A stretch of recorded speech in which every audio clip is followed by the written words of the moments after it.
Hello, my dear students. I'm so glad you're watching this video because I've put in a lot of effort to discuss each question in depth. So, today we are going to discuss the short and long question type of prose and poetry. I hope you've already watched the video of the multiple choice questions. If not, I'll be adding the link towards the end of this video. Please make sure that you watch this video until the end because it is like a revision for you before your board examinations. Okay, so this is the first question. So there's going to be one extract each from each poetry and prose. And I would recommend you to first pause the video, write the answers, and then go through. So it is like a feedback mechanism for you to see how prepared you are for the examination. So the first extract is from the Haunted Houses. The stranger at my fireside cannot see the forms I see, nor hear the sounds I hear. He but perceives what is, while unto me all that has been visible and clear. Okay. So the first question, how is the speaker's perception different from that of the stranger? So we already know that the speaker's perception is different from that of the stranger because the stranger cannot see forms or sounds that the narrator can see and hear. Why is it? It is because of the impact of past experiences and memories. So because it is deeply personal, the strangers cannot see or hear. But the strangers can only see the mortals or the current state of mind that is truly visible. I hope that answer is clear. Let's move on to the next question. Who is I in the above stanza and who is referred to as he in the third line? So who is this I and who is he in the third line of the stanza? Who is the present occupant of the house? So see, there are three questions and always see that you have answered each and every question because otherwise you're going to miss valuable marks just because you missed a particular part of the question. So who is I, who is E, and who is the present occupant? So I have written here in short forms, doesn't mean you can write the answer like this. Okay. So the I referred in the stanza is the narrator and he is the stranger. And the present occupant in the house is the narrator who is beside the fireside or who is by the fireside. Next, why does the poet feel that all houses are haunted? Now, if you know the first line of this poem, what is it? All houses wherein men have lived and died are haunted houses, isn't it? So, why does the poet feel that all houses are haunted? That is the first answer. All houses where men have lived and died are haunted. Then, every soul that departs visit their favorite places. So if you remember, we meet them at the doorway, on the stairs, along the passages, they come and go, isn't it? So every soul that departs, they visit their favorite places in the house again. Then the illuminated hall is thronged with inoffensive ghosts, as silent as pictures on the wall. So the illuminated hall is also thronged with inoffensive ghosts and they are as silent as pictures on the wall. And the owners and occupants of earlier dates hold in mortmain their old estates. So if you remember, the owners and occupants of the earlier dates from graves forgotten stretch their dusty hands and they continue to impact or they hold on to their old estates. And that is why it's because of these points that the poet says that all houses are haunted. I hope that answer is clear. Let's move on to question D. Give any three characteristic features of the phantoms as mentioned in the poem Haunted Houses. So, there are more than three, but you can give any three characteristic features of the phantoms. Can you recall the answer? Okay, so here is the extract. So, what are the characteristic features? First is they are harmless, isn't it? Then they glide doing their errands. With feet that make no sound upon the floors is they are quiet. Then they leave impalpable impressions on the air while they move. So we have found 4 points. One is harmless, one is they are quiet, and they glide with feet upon which with feet that make no sound upon the floors while doing their errands, and they leave impalpable impressions on the air. So you can write any three and it will be marked right. Question E. Where in the house do we meet these phantoms? So I hope you know the answer. We meet them at the doorway, on the stairs, along the passages they come and go. And they are also present in two other places, that is in the illuminated hall, where they are silent as the pictures on the wall, and as well as at the table beside the fireside where the strangers cannot perceive them. So these are all the places where the phantoms are present. So now we have done with the haunted houses and we are moving to the glove and the lions. De Lorge's love overheard the king, a beauteous lively dame, with smiling lips and sharp bright eyes, which always seemed the same. She thought the count my lover is brave as brave can be. So the first question, which king is being referred to in the above lines? What did the lady do? And what was the immediate cause that triggered her thought? So there are three questions here. So we already know who the king is, right? The king is King Francis. And what did the lady do? She dropped her glove into the pit where the lions were fighting. So the ferocious lions were fighting below in the pit and she dropped her glove. Now, the third part of the question is what triggered her to do that? So when King Francis said, "Faith, gentlemen, we are better here than there," means we are safer to be seated above the pit where the ferocious lions are seated or present. So we are safer to be seated above the pit where the ferocious lions are present. So that triggered her to drop her glove into the pit. The next question, how did the count react to her action and what did he do later and why? So what was the count's immediate reaction when she dropped her glove? He bowed. So he gracefully bowed and in a moment leapt among the lions. So without any hesitation or unhesitantly, he bowed gracefully and jumped into the pit which contained the lions. His leap was quick and his return was also quick, which shows great deftness and agility. Then what did he do? He threw the glove not tenderly and not with love, but spitefully and violently at the lady's face. And the last part of the question is why did he do that? Because he realized that her motive was not love, but it was vanity, pride, and arrogance that made her do that because she wanted great glory. And that is when he realized that he threw the glove at her face. The next question is describe the fight between the lions in the pit. So the ferocious lions, they were fighting fiercely and ferociously where they rammed and roared with horrid laughing jaws.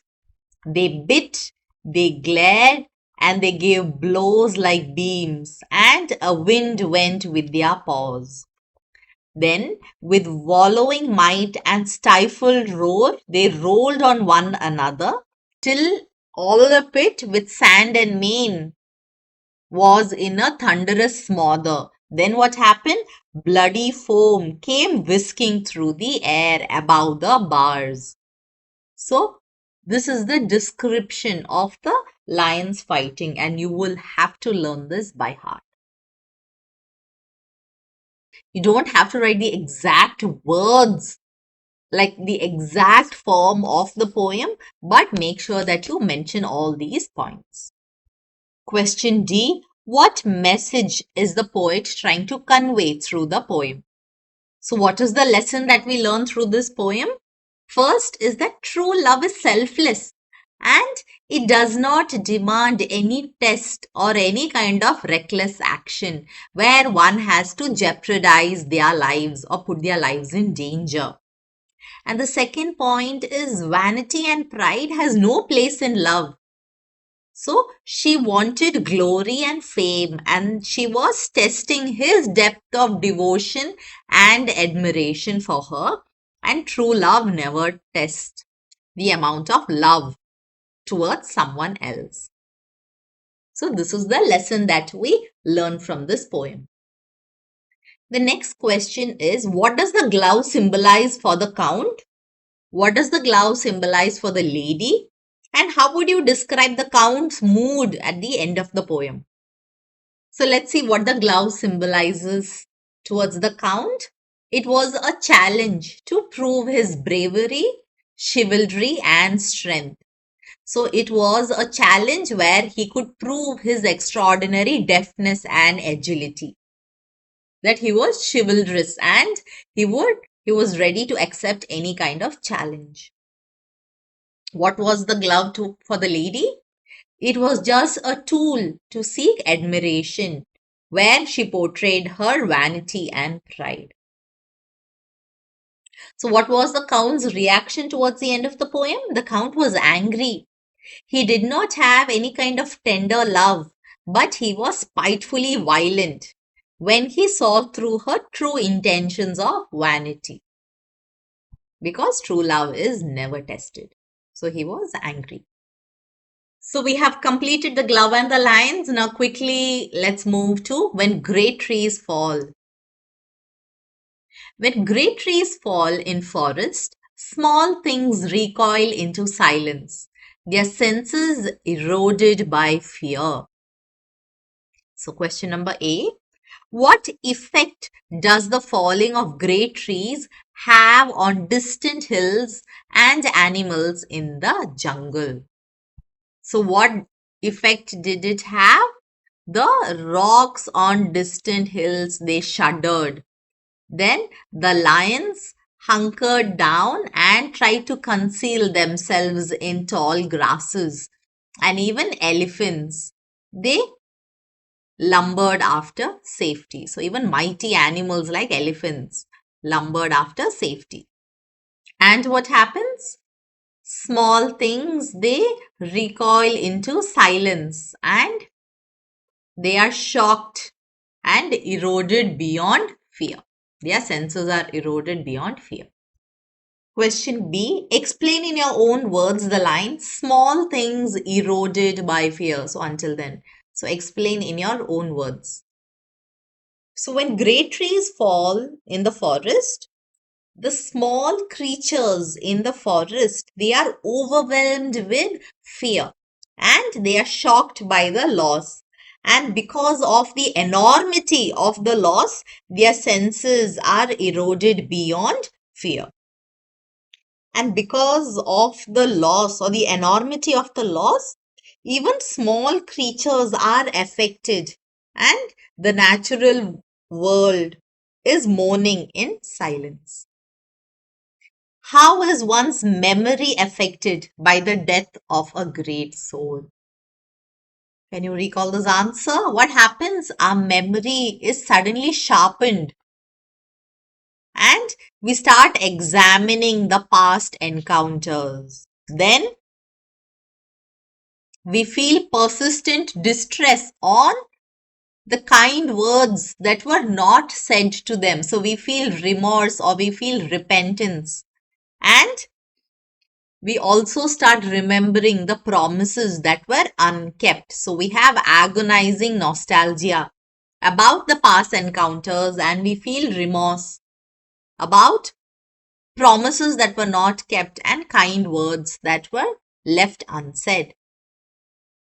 What analogy does Angelo use to describe the death of a great soul? Give two reasons to show that this analogy is appropriate.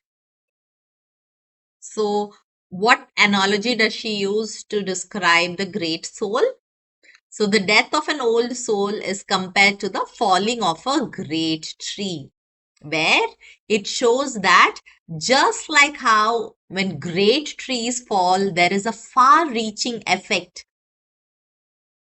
The death of an old soul also brings about that kind of magnitude of loss. Both are quite impactful. And just like how the falling of a great tree affects the animals, great animals as well as small creatures, the person's death sends shock waves reverberating through the natural world. Next, great souls nurtures the life like a great tree does.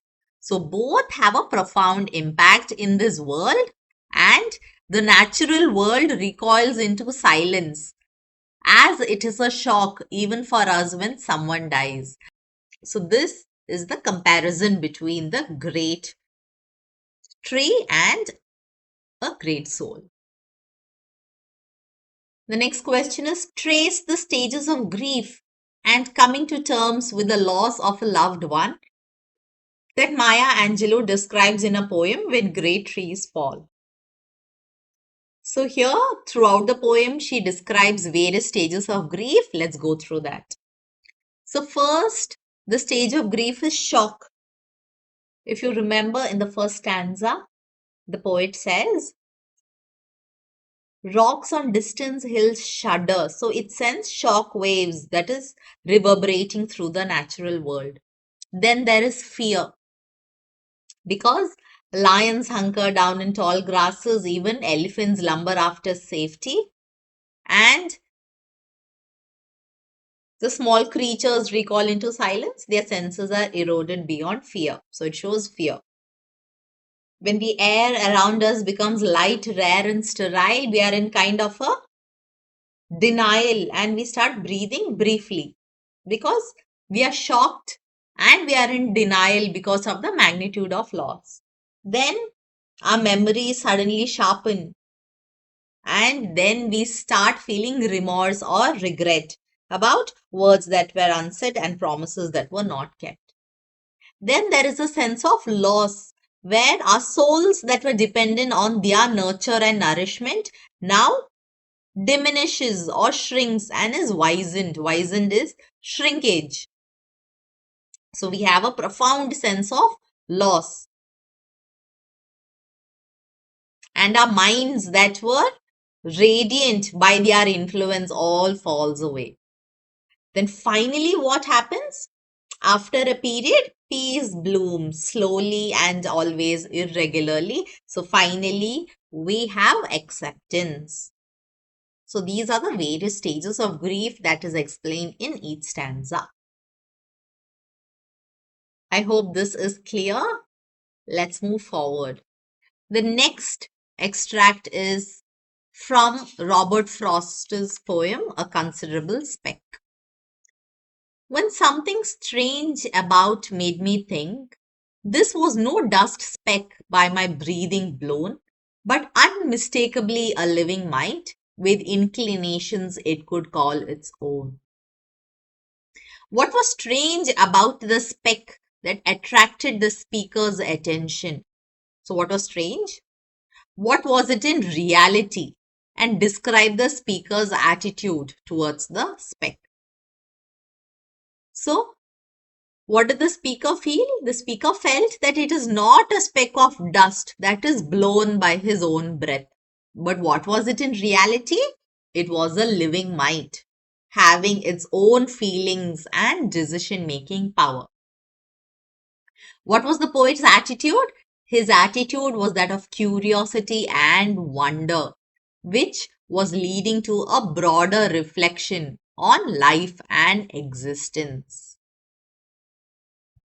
The next question: what made the speaker realize that the mind had a mind of its own as well as intelligence?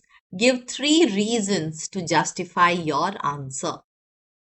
So, the first point is the mind moved with inclinations it could call its own.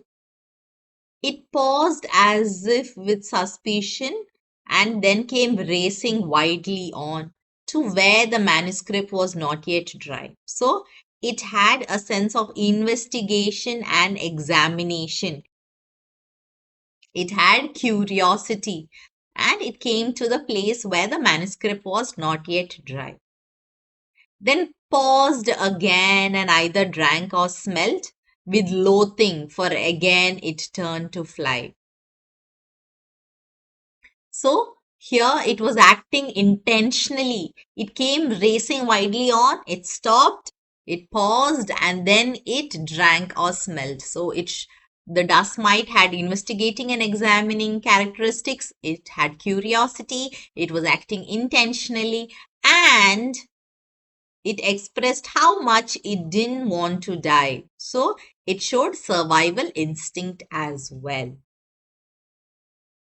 So this showed that the dust mite had a mind of its own and it dealt with intelligence. Analyze the speaker's decision to let the mite live. What does this reveal about his character? So what does the poet say? He says that since it was nothing I knew evil of, I let it lie there till I hope it slept. I have a mind myself and recognize mind when I meet with in any guise or any form. So, what does it show about the poet? That, first of all, he's empathetic, as he did not want to intentionally harm any kind of creature. Second, he appreciates intelligence in every life form and he says that we can find them in unexpected places and no matter how small they are, he appreciates a mind no matter in what kind of form it might appear. How would you evaluate the significance of the poem's ending? Why is the discovery of a display of mind so important to the speaker? So, towards the end, the poet is delighted in finding intelligence in unexpected place and in an unexpected form. And the poet has the intelligence and imagination to recognize mind in any form that he meets. The final question from this extract: what is the central theme of the poem? How does the speaker's action illustrate the theme of the poem? And if you have to give the poem a different title, what will it be? And give reason for your answers. So, what is the central theme of this poem? Even small creatures that seem insignificant can have a mind of their own. And all living beings deserve respect, deserve to live, and we should be empathetic to others. No matter how small they are, even they feel emotions like us. And we should be mindful of other creatures. And it is mind and not the size that defines the worth of beings. So that is the central theme of this poem. Now, if we had to give an alternative title, now you can use your own creativity here. So the alternative title that I have given is Power of Observation, because it is only when the poet uses the power of observation, focused attention, has a philosophical mind, and because of his detailed observation he was able to observe the different characteristic features of a small dust mite with otherwise we would have completely ignored or been oblivious to. So, this is an alternative title that was given, The Power of Observation. Coming to the last poem, The Power of Music. He downs his horns and charges straight with bellow answering bellow. The strains of song are tossed and whirled by blast of brutal violence. And Bhishma Lochan grants the world the golden gift of silence. In which season would one hear Bhishma Lochan Sharma singing, and where would one hear his voice? That is the first line of the poem. When summer comes, we hear the hums of Bhishma Lochan Sharma, and we can catch his strain on hills and plains from Delhi down to Burma. So we can hear him singing across vast geographical location.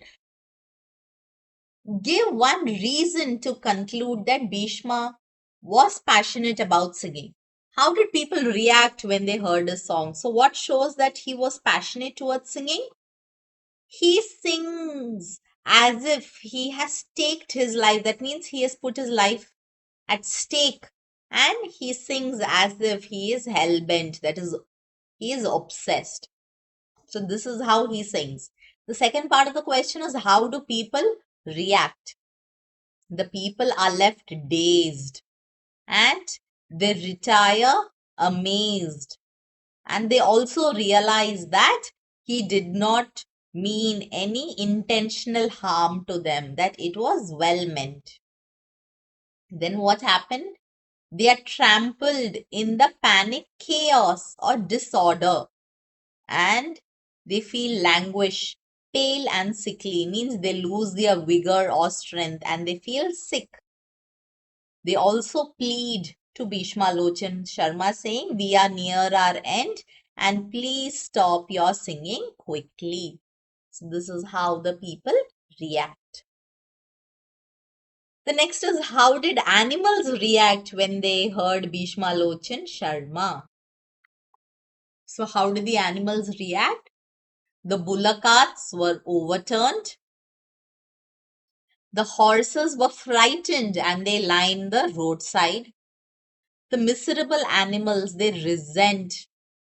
Right from the time they hear him singing, what do? They whine, they stare with feet in the air, and they are quite confused or puzzled.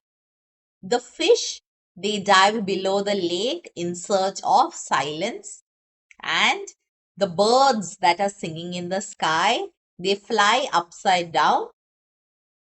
And this is how all the animals react when they listen to him singing. Question D. After reading the poem, give any three characteristic features that you can associate with Bhishma Lochan Sharma. So I've added three characteristic features. The first one is, he sings as if he has staked his life. He sings as if he's hellbent, so he's quite a determined person. Next, he sings unconcerned in spite of the pleading by the people, which shows that he's quite stubborn. And he turns a deaf ear to their pleading because they plead again, and he soared beyond their reach. So he's heedless as well. He doesn't pay heed to what they are saying. These are the three characteristic features of Bhishma Lochan Sharma. The last question. How did the world get the golden gift of silence? Mention two ways in which music helps a person. So the billy goat downs his horns and charges straight onto Bhishma Lochan Sharma with bellow answering bellow, and that is how the world gets the gift of silence. Mention two ways in which music helps. Now you can write any answer. I have written 3 points. You can choose any two from them or write any other advantages of music. The first is, music helps to soothe the mind, or it improves the mind. It reduces anxiety and mental disturbance. and it also helps to improve cognitive power. And we are done with all the questions of poetry. Now let's move to prose. So the following extract is from Stephen Leacock's With the Photographer. The ears are bad, he said. Droop them a little more. Thank you. Now the eyes. Roll them in under the lids. Put the hands on the knees, please, and turn the face just a little upward. Yes, that's better. So, first question is describe the photographer's appearance. Why did he look at the author without enthusiasm? And what impression did he get of the photographer? So, the appearance of the photographer is that of a drooping man in a grey suit who had dim eyes of a natural scientist. And he looked just like any other photographer. Why did he look at the narrator without enthusiasm?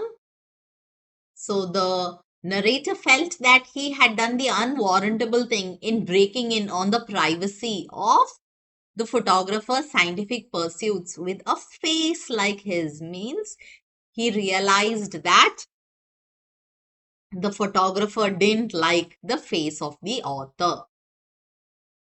And what are the impressions of the photographer that the narrator got? That he was rude or unkind. He was unsympathetic and he was an unprofessional man.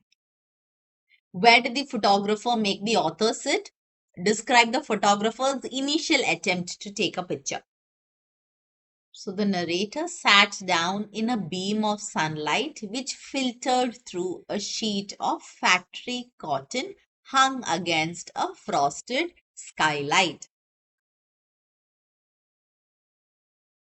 So what was the photographer's initial attempt to take the picture? It was only a second. He just took enough time for 1 second to look at him. Then he was out again. He tore the cotton sheet and the window panes with a hooked stick. He was frantic for light and air.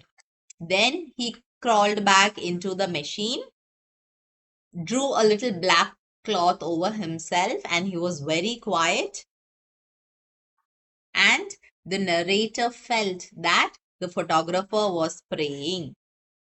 Then the photographer came out, looked very grave, shook his head, and said the face was quite wrong. This was the initial attempt to take a picture. What instructions did the photographer give the author before taking his photograph? So the photographer came and took the narrator's head in his hands and twisted it sideways so that it is 3/4 full. So he adjusted his head so that it was 3/4 full. He asked him to open the mouth a little, and then as he was about to open the mouth, he quickly added to close it. Then what did he say? He said that the ears are bad and to droop them a little more. Then he told them to roll the eyes under the lids. Then put the hand on the knees and turn the face just a little upward. Just expand the lungs and hump the neck and just contract the waist and to twist the hip up towards the elbow. So I've made tiny illustrations here so that you can remember it, but please make sure that you memorize this part. So if I'm going a little too fast, you can pause the video, try to memorize this answer, and then move forward. Next question. Which feature in the author's photograph had some resemblance to his face? And how did the photographer offer to set this right? So the only feature that was similar to that of his were the ears, because the narrator says that it strike me as a good likeliness and they're just like his. So the photographer said, yes, they are, but he can fix them all right in the print, where there is a process now called the sulfide for removing the ears entirely. So it was only the ears that was or had resemblance to his face. Okay. The last question, comment on the photographer's retouching and altering of the author's photograph. Mention one modern day equivalent of what the photographer attempted to do. Give one reason why the photographer's action was insensitive. So the retouching of the photograph was manipulative, it was insensitive, and he was also portraying body shaming because he said that these particular parts were not right. So it depicts artificiality and alteration of images that is used today, where people use many editing applications to make their features perfect. So it hurt the self-esteem and the emotions of the person. So it is a lesson that we should accept the people as they are for their appearance, because the photographer, he promoted unrealistic beauty standards, and that nobody has perfect features, and we are supposed to accept people as they are. The next extract is from the story The Elevator. Martin's father worked at home. He wanted to know why Martin was out of breath. Why didn't you take the elevator? He asked, frowning at Martin. How old was Martin? On which floor did he live? And what word would you use to describe Martin? So, Martin was a thin 12-year-old boy, and he lived on the 17th floor of an old apartment. So, how would you describe Martin? We would describe Martin as a very sensitive boy who felt claustrophobic in small enclosed spaces. Also, he was a boy who felt unloved and unsupported by an overcritical father. Next question, why was Martin scared of using the elevator? So Martin was scared of using the elevator because first he was afraid that they would fall. So he was petrified that the elevator would fall. And this one in his apartment was especially unpleasant because of poor lighting and dirty walls. And the doors, they never stayed open long enough and slammed shut with a loud clanging noise. And also, the elevator shuddered each time it left a floor as if it was exhausted. Also, it was too small and seemed crowded with only two people in it. So, these are the various points or the reasons that made Martin scared of using the elevator. Martin disliked using the staircase. Why? So Martin disliked using the staircase because there were no windows and the lights were also not working.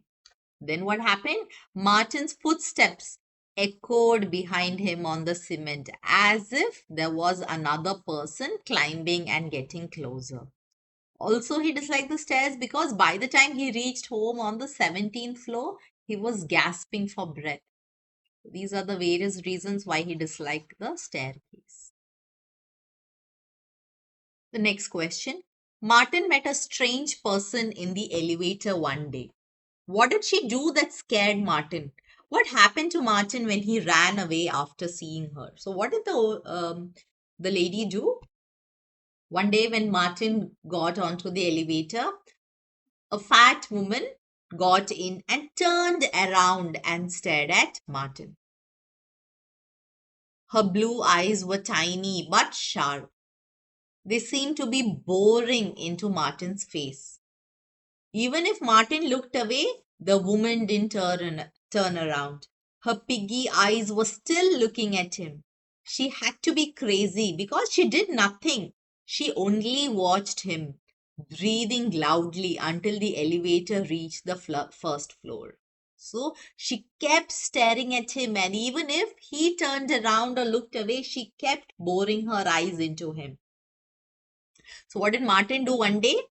Martin did not enter the elevator, but he started running down the stairs. And because the stairs were dark, he fell and fractured his leg.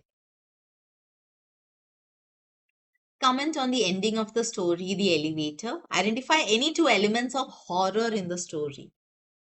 So the story ends in a very suspenseful plot or in a cliffhanger. And he was at the mercy of the ominous woman. So, what elements of horror can you see here?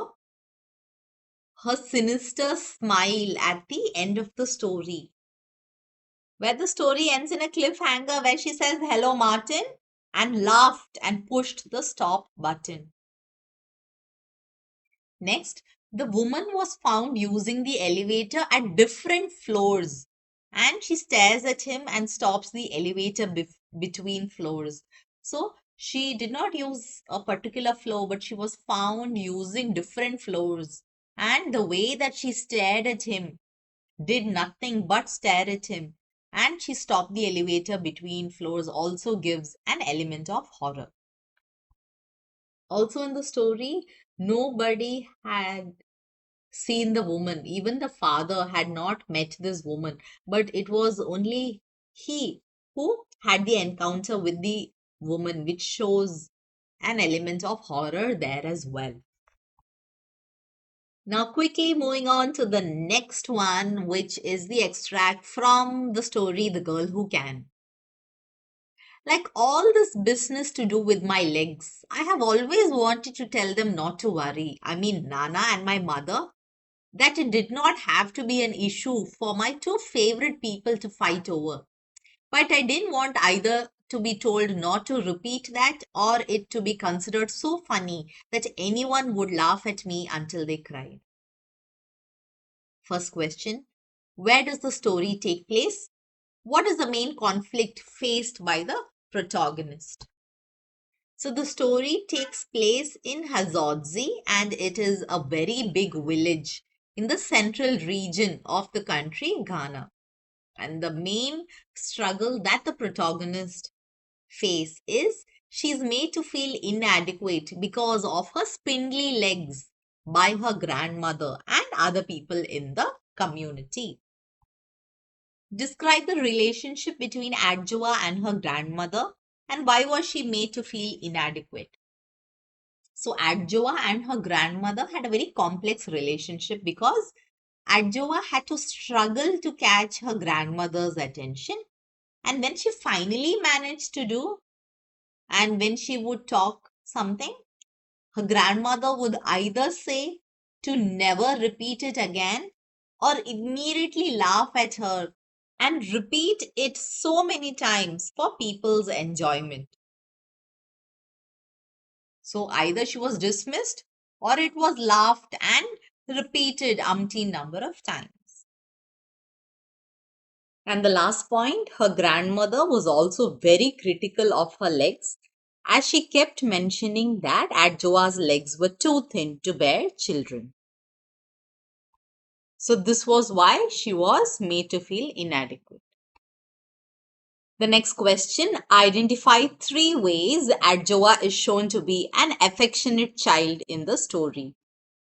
So Adjoa constantly tells her grandmother and her mother not to worry about her spindly legs because her grandmother would constantly criticize her, and the mother and the grandmother would end up fighting concerning her legs. So she would ask them not to fight because of her, and in spite of the fact that the grandmother constantly criticized her, she still liked her grandmother. So these points show that Adjoa was an affectionate kid.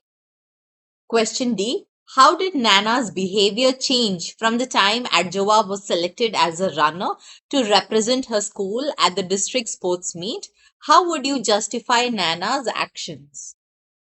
So there was a drastic change in Nana's behavior where she started washing and ironing Adjoa's school uniform, where in the beginning she kept arguing with Adjoa's mother of why she had to go to school.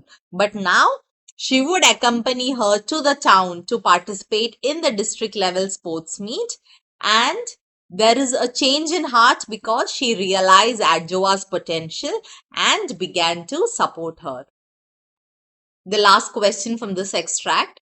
Adjua won the cup for the best all round athlete. What change did this bring about in Nana's perspective? How did the grandmother feel at the end of the story? Give a reason to justify your answer. So there was a change in perception about women's role in life, where until then the Nana kept believing that the main role of a woman is in childbearing. So Nana realized that women's success in life is not just restricted to giving birth. She also started to think beyond the patriarchal societal norms that women should go to school and get education. Also, she realized that thin legs are useful and they can be successful, and one needn't have meat on their legs, and still spindly legs are also powerful and they can be strong enough. I hope that was clear. Now, quickly, let's move on to The Pedestrian by Ray Bradbury. He, that is Leonard Mead, was alone in this world of AD 2053, or as good as alone, and with a final decision made, a path selected, he would stride off, sending patterns of frosty air before him like the smoke of a cigar. Question A. What was the thing that Leonard Mead most dearly loved to do? So, Leonard Mead most loved to enter into the silence of the city at 8 o'clock in the evening and to put his foot upon the buckling concrete walk, to step over grassy seams and walk with hands in his pocket through the silence. And that was what Mr. Leonard Mead most dearly loved to do. That is, walking through the silent streets at night. The next question, why did Mead switch to wearing sneakers when he went for a walk? So Mr. Leonard Mead had wisely changed to sneakers while strolling at night because the dogs in intermittent squads would parallel his journey with barkings if he wore hard heels. And because of that, lights might click on and faces appear, and the entire street would be startled by the passing of a lone figure, that is himself, in the early November evening, and therefore to avoid this he started wearing sneakers. Question C. What are Mead's neighbors and fellow citizens doing when Mead is out walking? What can you conclude about Mead from this? So Mr. Leonard Mead is the only person walking on the streets at night where all the other people are indoors, where the others are watching various channels in their television at their homes. So this shows that Leonard Mead does not conform to what others did. All the others were conforming to the rules of staying indoors, but he did not. The next question, what reasons does Mead give for being out alone on the streets at night, and why is this viewed with suspicion?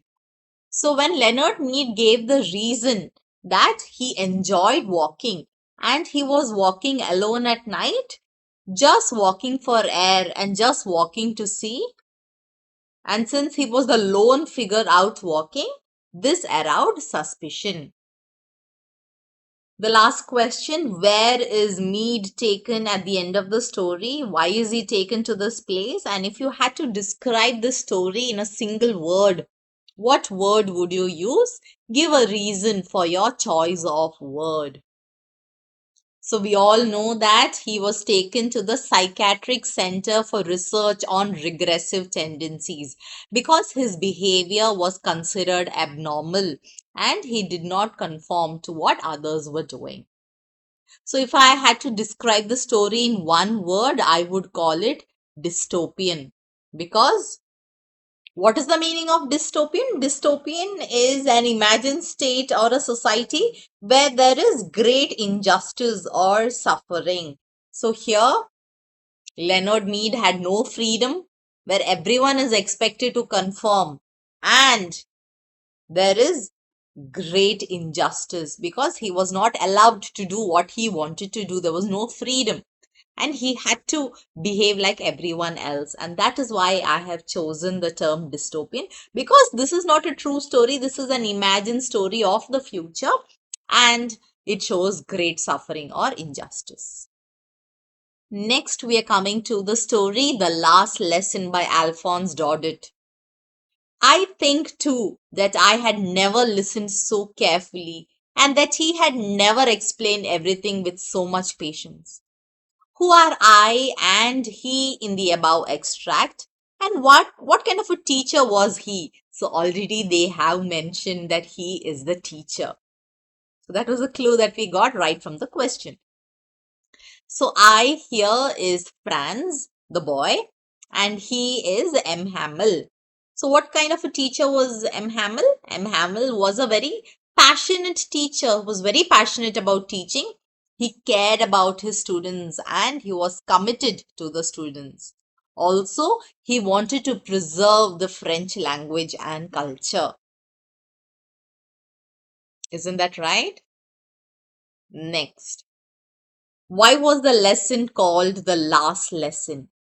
So the lesson was called the last lesson because it was the last class of the French language to be taught, as the order had come from Berlin to teach only German in the schools of Alsace and Lorraine, and that is why the story is called the last lesson. What did I, that is the person I, notice that was unusual about the school that day? So usually when school began, there was great bustle, which could be heard out right in the streets. They could hear the opening and the closing of the desk, lessons that were repeated in unison. It was so loud that the students would close their ears with their hands to understand better, and the teacher's great ruler rapping on the table. They could hear all of that. But that day it was unusual because it was all quiet and still, just like a Sunday morning. Question D. What is the mood in the classroom among the adults and children in the story The Last Lesson? Give an alternative title to the story. So let's see what was the mood in the classroom. The whole school seemed strange and solemn. The backbenches that were always empty were occupied by the village people. They were sitting quietly like students, and everybody looked sad. The old men of the village were sitting there in the back of the room, and it was because they were sorry that they had not gone to school more. It was their way of thanking their master for his 40 years of faithful service and of showing their respect to the country that was theirs no more. So the mood in the classroom was strange, solemn, sad, and they were sorry, or they were feeling regret. Now, if I had to give an alternative title, it could be the title could be Nothing is Permanent, because they never in their wildest dream thought that French would no longer be taught. Or the title could also be The Biggest Regret, because everybody, the teacher, the students, the people in the village, everybody felt regret that they did not pay much attention to their language and their culture. Question E. What does this statement reveal about I? What kind of a pupil was the young boy earlier, and what was the most important lesson that he had learned? So Franz was very emotional because he realized that it was his last lesson. He also felt regret that he had not been serious earlier, and many times he had missed classes. He also had a patriotic feeling towards his country. So how was the boy earlier? Earlier, he did not keep up with his lessons and preferred outdoors or staying in the woods. So, what was the important lesson that he learned? That we should not take our freedom for granted because we never know when we might be deprived of those privileges. The second point is never to procrastinate. And the third is they learned the importance of native language and culture. If you remember, there was a very important point in the passage which said, when people are enslaved, as long as they hold fast to their language, it is as if they have the key to their prison. So they realize the importance of their language as well. And yes, we have successfully completed all the prose as well as the poems. Now, the next video I'll be uploading is of Julius Caesar. So make sure you definitely watch it. If you haven't subscribed, subscribe so that you don't miss any important videos before your examination. And do share this video among your friends. Remember, don't panic. Study well. Do not procrastinate. That is what you have learned from this story. Study well. Remember, I'm praying for you and you will definitely do very well. God bless.